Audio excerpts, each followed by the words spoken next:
किसान भाइयों नमस्कार, कृषि समाचारों में आपका स्वागत है। किसान भाइयों, केंद्र सरकार ने संभावित सूखे से निपटने के लिए अपनी रणनीति तैयार कर ली है तथा आपातकालीन योजनाएं भी बना ली गई हैं। राष्ट्रपति श्री प्रणब मुखर्जी ने इस वर्ष मानसून कमजोर रहने की आशंका के मद्देनजर सरकार को आदेश दिया था कि संभावित सूखे की समस्याओं से निपटने के लिए अभी से तैयारी कर ली जाए। राष्ट्रपति के आदेश के 5 घंटे के भीतर ही कृषि मंत्री राधा मोहन सिंह ने सूखे से निपटने का रोड मैप तैयार कर राष्ट्रपति के समक्ष प्रस्तुत कर दिया।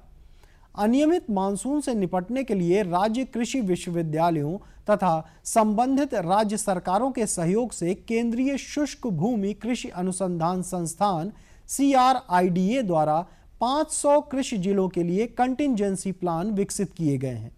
इसके अलावा लगभग 100 लाख मीट्रिक टन चावल और 175 लाख मीट्रिक टन गेहूं के बफर नॉर्म की तुलना में केंद्रीय पूल से 206.4 लाख मीट्रिक टन चावल और 415.86 लाख मीट्रिक टन गेहूं की व्यवस्था कर ली गई है। प्रदेश में मानसूनी वर्षा बहुत कम होने से किसानों के चेहरे पर चिंता की रेखाएं उभर आई हैं। भारतीय किसान यूनियन ने वर्षा की स्थिति को देखते हुए संपूर्ण उत्तर प्रदेश को सूखाग्रस्त घोषित करने की मांग की है। पूर्वांचल और तराई क्षेत्रों को छोड़कर उत्तर प्रदेश के अन्य भागों में सामान्य से बहुत कम वर्षा हुई है।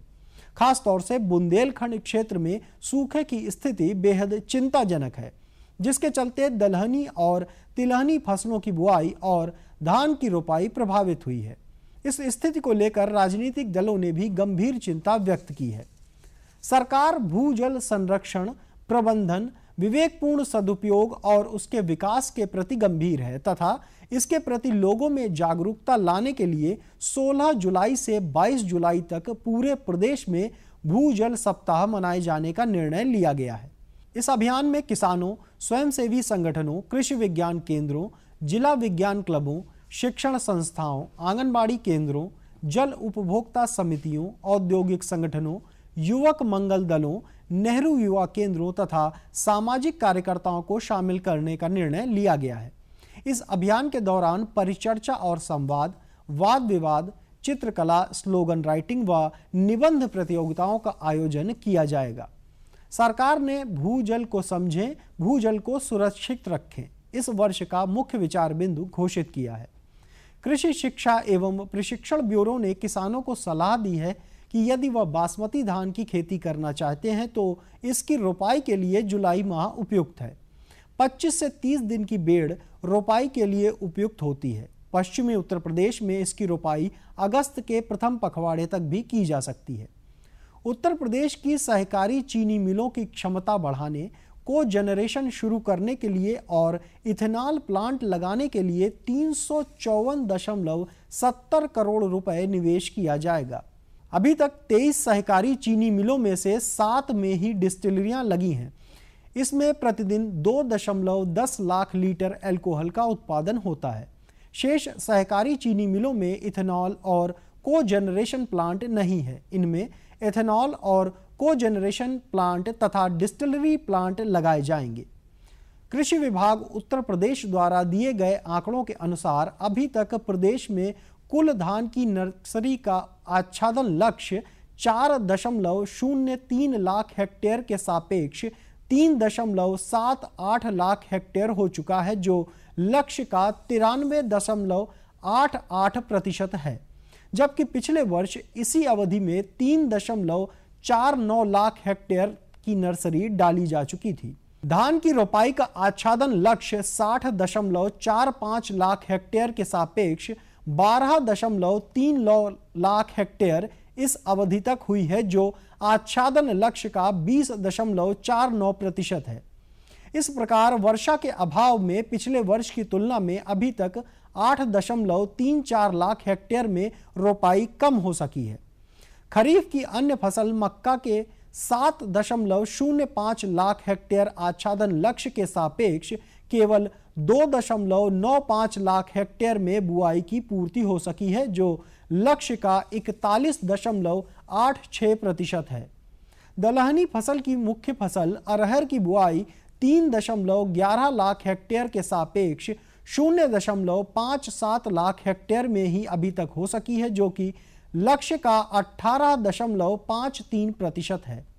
ज्वार की बुआई 2.33 लाख हेक्टेयर लक्ष्य के सापेक्ष 0.26 लाख हेक्टेयर क्षेत्र में हुई है, जो लक्ष्य का केवल 11.16% है। और अब किसान भाइयों के लिए कृषि वैज्ञानिकों की सामयिक सलाह। केले की पुत्ती का रोपण करें। उपलब्धता अनुसार केले की ऊतक संवर्धित प्रजाति G9 की पौध वरीयता पर लगाएं।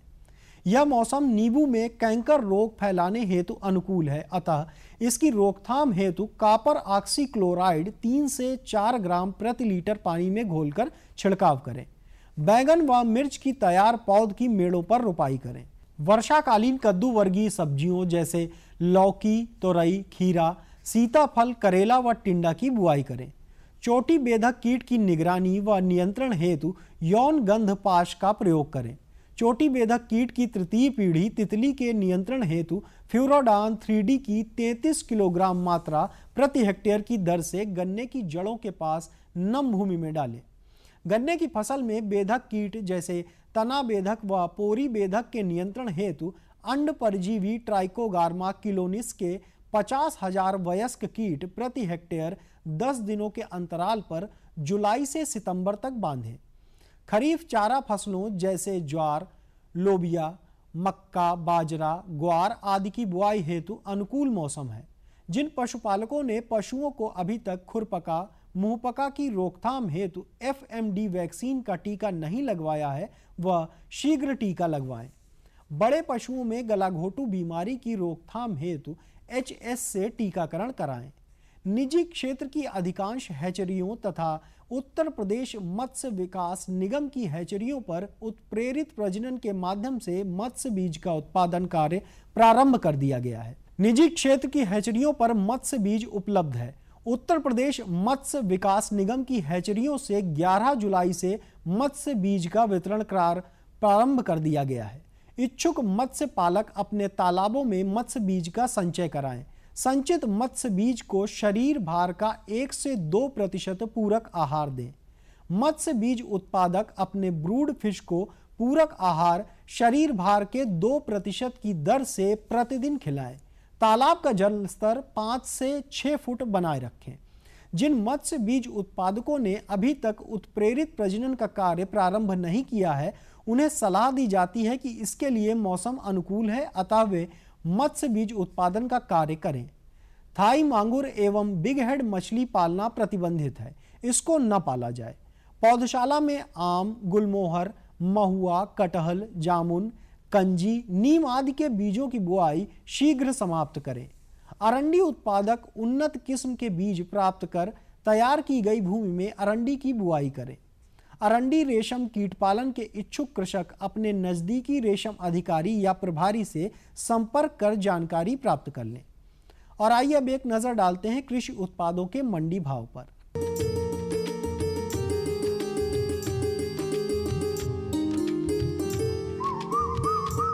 उड़द दाल लखनऊ मंडी में 4,200 रुपए प्रति क्विंटल, बाराबंकी में 4,280 रुपए, हरदोई में 4,260 रुपए, सुल्तानपुर में 4,200 रुपए, उन्नाव में 4,230 रुपए।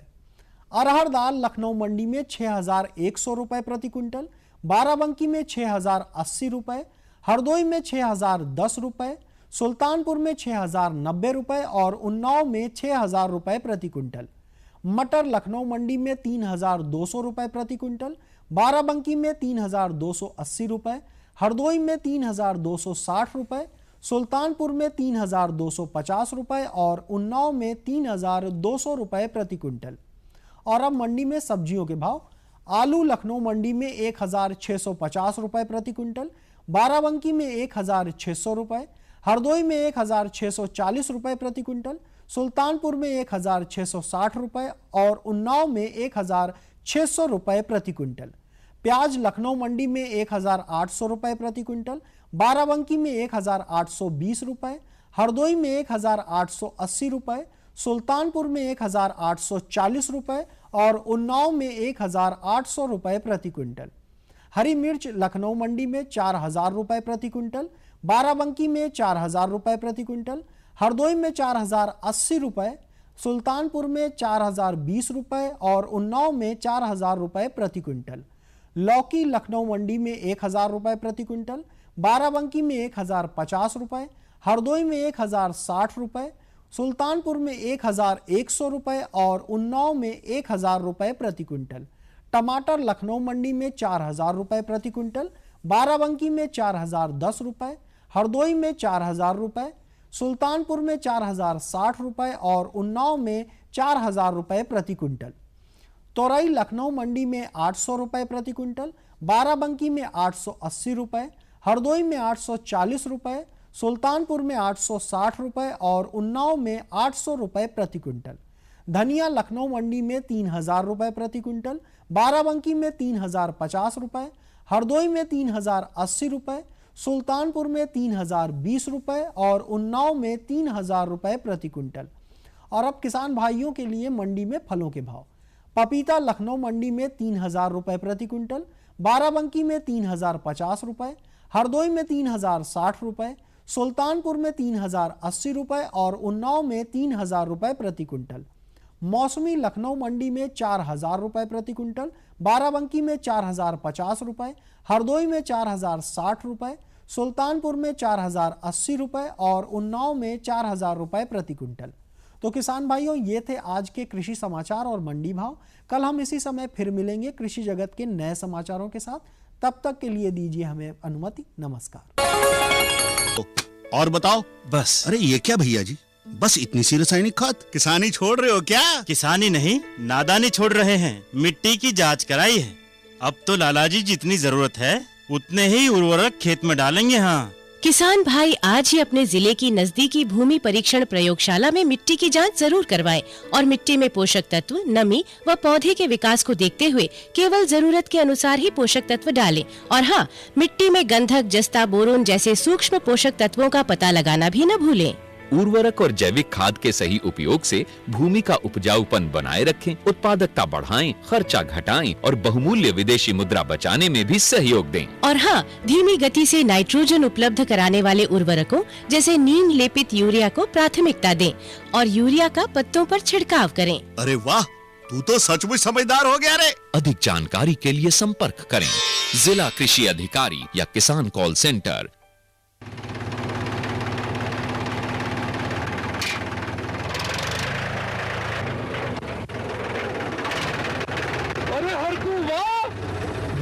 कीटनाशक और आज खाद भी। अरे इतना खर्चा कहाँ से?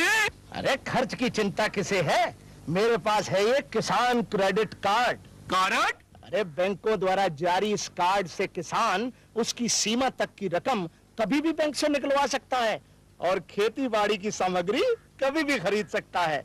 कर्ज के झंझट से भी छुटकारा और तो और बिजली के बिलों का भुगतान, डीजल इससे खरीदना और आसान हो गया है। तो हर को भैया एक कार्ड मेरे लिए भी। किसान क्रेडिट कार्ड के लिए नजदीकी बैंक से संपर्क करें और पाएं ढेर सारे लाभ। शामू भैया, सरकार कह रही है पूर्वी भारत में भी दूसरी हरित क्रांति आएगी। अरे ये तो पंजाब और हरियाणा में हुआ था, यहाँ तो अनाज की पैदावार अब भी कम है। सरकार की बातों में कुछ तो दम होगा, आखिर यहाँ बारिश 3 गुना होती है। चलो वैज्ञानिक का नंबर मिलाते हैं। अरे वाह, आ गए। नमस्ते सरपंच जी। हाँ भाई, उपजाऊ जमीन की कीमत को पहचानो। जरूरत है सिर्फ सही किस्म और तकनीक अपनाने की। पूर्वी भारत में सरकार कम गहरे नलकूप और बोरवेल के निर्माण के लिए सहायता दे रही है। लेकिन सरकार से और मिलेगा क्या? भरपूर मदद, जमीन की तैयारी से लेकर फसल की कटाई तक तकनीकी सलाह। 1000 हेक्टेयर के सैकड़ों क्षेत्रों में चावल और गेहूं के खास प्रदर्शन भी चल रहे हैं। अरे वाह, फिर तो हमारे खेत भी लहला उठेंगे। क्या ये सपना सच होगा? हाँ जरूर, पूर्वी भारत अब हरित क्रांति का अग्रदूत होगा। आओ हम सब मिलकर कदम बढ़ाएं। खुशबू की फुहार में, स्वाद की बहार में, तरक्की की तानों में, खिलती मुस्कानों में, हरे भरे पौधों में, बड़े बड़े सौदों में, मधुर भिनभिनाहट में, खुशियों की आहट में, बागबानी मिशन, हमारी चाहत, आपकी मुस्कुराहट।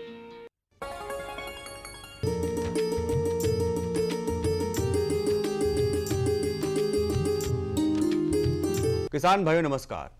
कृषि समाचारों के बाद एक बार पुनः आप सभी किसान भाइयों का कार्यक्रम कृषि दर्शन में बहुत बहुत स्वागत है।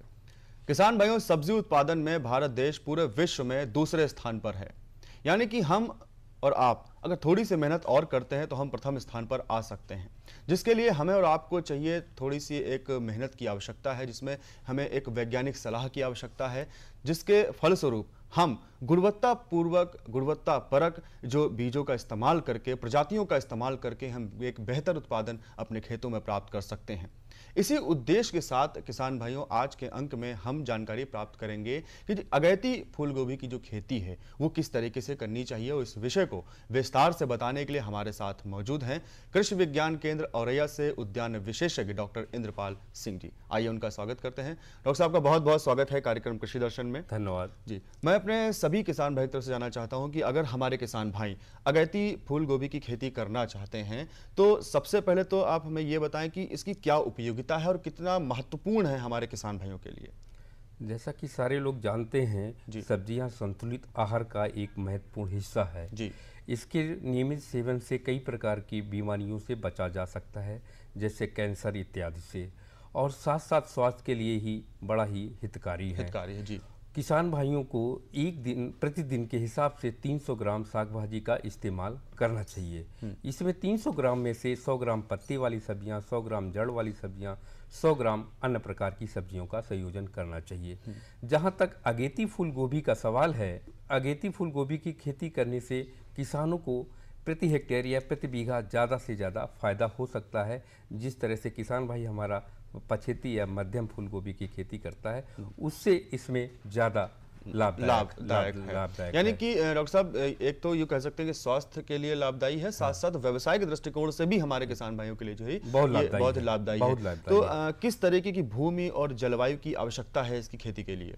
किसान भाइयों को इसमें मुख्य रूप से ध्यान ये रखना चाहिए, जिस खेत में अगेती फूल गोभी की खेती करने जा रहे हैं वो मिट्टी दोमट या बलुई दोमट हो, जल निकास की समुचित व्यवस्था हो, पानी ना भरता हो, ऐसी मिट्टी का चयन करें। उस मिट्टी का पीएच मान 7 के आसपास होना चाहिए।